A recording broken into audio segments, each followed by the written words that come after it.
Hello there, you amazing viewers and subscribers, and welcome to a brand new Doctor Who Big Finish review. So for this Big Finish review, I'm going to be reviewing Doctor Who Out of Time 3, starring David Tennant and, of course, Colin Baker, and the villain, the Weeping Angels. As you can see, I've kind of done like a nice little display to represent this story, so I'm literally going to pop that there. Can you still see Tennant a bit? Yeah, you can, but you can't see the angel. That's okay.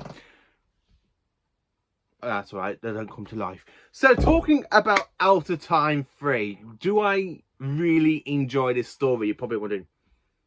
Honestly, yes. Honestly, if I'm going to say this now before getting into the actual proper review. So, actually, here, the 10th and 6th Doctors, the 6th and 10th Doctors, basically arguing with each other. It is hilarious. I really do pick up the 2nd Doctor and 3rd Doctor vibes when you kind of see them two like bicker in, of course, the 3 Doctors and, of course, the 5 Doctors. And I really do get to pick the 6th Doctor is very grouchy, and the 10th Doctor is more, you know, the 10th Doctor is very more like hypergenic. And this is before, well, sorry, this is way after all that lovey-dovey crappy stuff between Ten and Rose, which I'm not a fan of. So really, if the 6th Doctor met that version of 10, I think the 6th Doctor will really disapprove a lot more of this incarnation of his future incarnation. Honestly, I have to admit, I do love the callbacks to Blink when the 10th Doctor goes up to the Weeping Angels going, I encountered a lot of you lot before on Earth. And the 6th Doctor just goes, really? And honestly, I just love the callbacks to Blink, and of course, there is a bit of a callback which I'm going to mention a bit later on because it is part of the plot.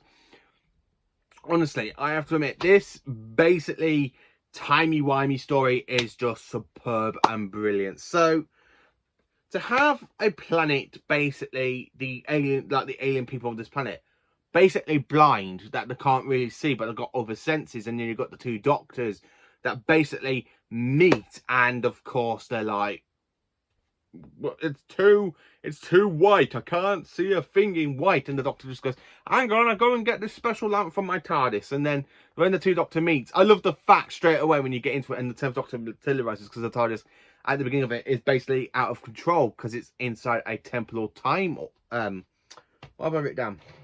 Temporal anomaly. So the TARDIS is basically caught in a temporal anomaly. So when it materializes into this kind of whitish background, and the 10th Doctor basically is the 6th Doctor basically talking. I love the way he goes, I'm the Doctor. He goes, oh no. Did you say the Doctor? Yes. He goes, are you basically a Time Lord? And the 10th Doctor just goes, yeah, well, yeah, you know, yeah. And he goes, oh, and the 10th Doctor goes, who are you? The Doctor. And then he goes, oh.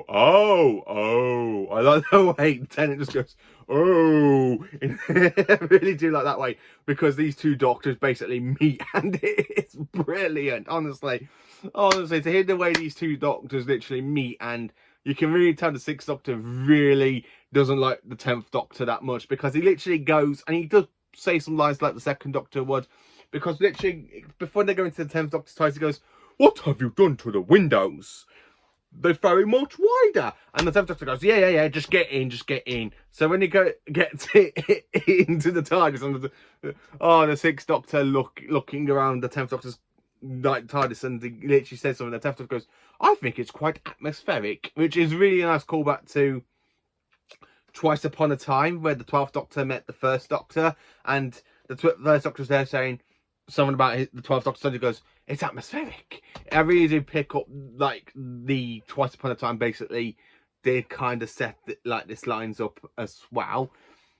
So instead of it being like the 12th and 1st Doctor, this is the 10th and 6th Doctor meeting. It's really, I do love multi-Doctor stories, I honestly do. If you throw any Doctor in a multi-Doctor story, you know I'm going to love it, even though if it's my least favourite incarnation and my 10th favourite Doctor, basically, because that's what Colin Baker is. He's my 10th favourite Doctor, and Tennant is my least favourite Doctor. Honestly, I have to admit, I'd love the Weeping Angels in this. So, the Weeping Angels basically go around ripping a voice box of a human named Dax.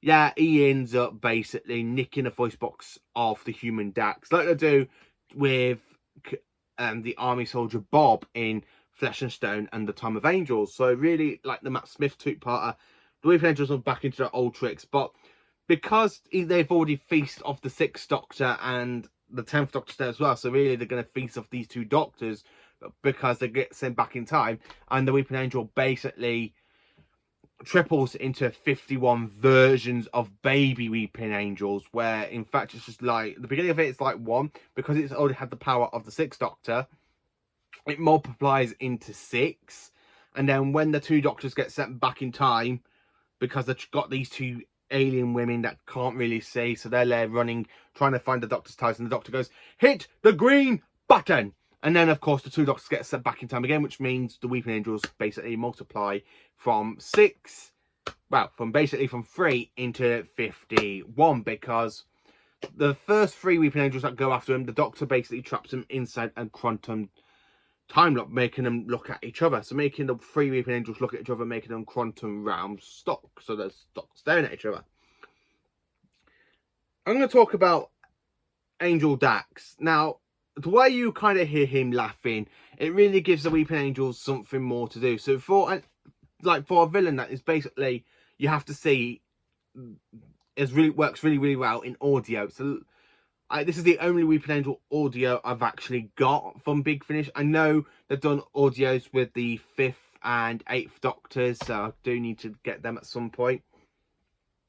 But believe me, this is a fantastic Weeping Angel story, because Weeping Angels are basically the villainous. They're not the way as Moffat basically overuses them. This is the perfect way to use the Weeping Angels. And of course, I'm going to say this just once and only. When you hear these 2 Doctors bicker, you're going to end up creasing yourself. I mean, if another sci-fi guy actually sits down and listens to this audio, he will literally end up in creases, because you really do pick up the 2nd and 3rd Doctor vibes in between these 2 Doctors, the way they literally just sit down and bicker at each other. They literally just throw non-stop at each other. I mean, the 10th Doctor calls the 6th Doctor Curly, and he goes, "Oh, give me a nickname if you want." The 6th Doctor goes, "Why should I give you a nickname?" I really love these 2 Doctors together. "Oh, come along, Curly." "Who you calling Curly?" I really love these 2 Doctors.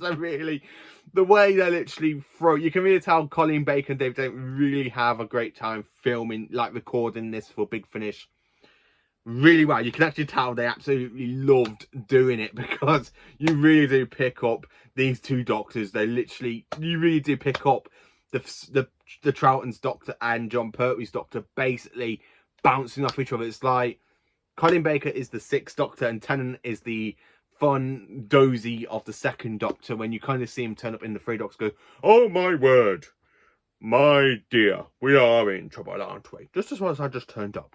I really do kind of feel a bit of the 2nd Doctor in Tennant's performance, and I really do feel the 3rd Doctor's inside the 6th Doctor's performance, with the grouchiness that he's got to bump into a future version. I love the way how the Weeping Angel goes, when he's like talking to the Doctor, saying, "Imagine feasting off the same Time Lord, but just separate incarnations of each other." That could really give a Weeping Angel a very good breakfast. Yeah, this is the Weeping Angels like breakfast for him. "Oh, we got 2 Time Lords. Let's eat off them. Yum, yum, yum, yum, yum, yum. Let's multiply." Yeah, that's kind of what it's like. And I really did absolutely love listening to this audio. I'm going to give this one basically a 10 out of 10 for me. I do have Out of Time 1 and Out of Time 2, as you know, because I've already done reviews for them. So for me to rank the Out of Times, in 3rd place, it has to be Out of Time 2 with the 10th Doctor meeting the 5th Doctor with the summon in Paris. In 2nd place, it's got to be this one, because this one just absolutely really makes me laugh. It really made me laugh when you just kind of hear these 2 Doctors like bicker and throwing insults at each other. It's really hilarious, these 2 Doctors are. Honestly, I love listening to them argue. And I love the way how they call back, because the 10th Doctor basically makes the Weeping Angel stare into the time vortex. I love the callback to Partner of the Ways where the 6th Doctor says, "Have you done this before?" "Yes, but it made me regenerate. It ended up killing one of us off to make me regenerate into me." I really love that kind of callback to Eccleston's Doctor. So if you listen to Doctor Who Out of Time 3, and of course, you definitely would know what my all-time favourite Big Finish audio for the Out of Time series has got to be Out of Time 1, with, of course, the 4th Doctor my all-time favourite Doctor Who, my least favourite Doctor. That was going to be my all-time favourite, but this is my second favourite. So, what do you think of Doctor Who Out of Time 3? Is it your favourite Big Finish audio? Is it not a good one for you? Let me know in the comments. Please do like, subscribe, and share, and let me know what you think of Doctor Who Out of Time 3.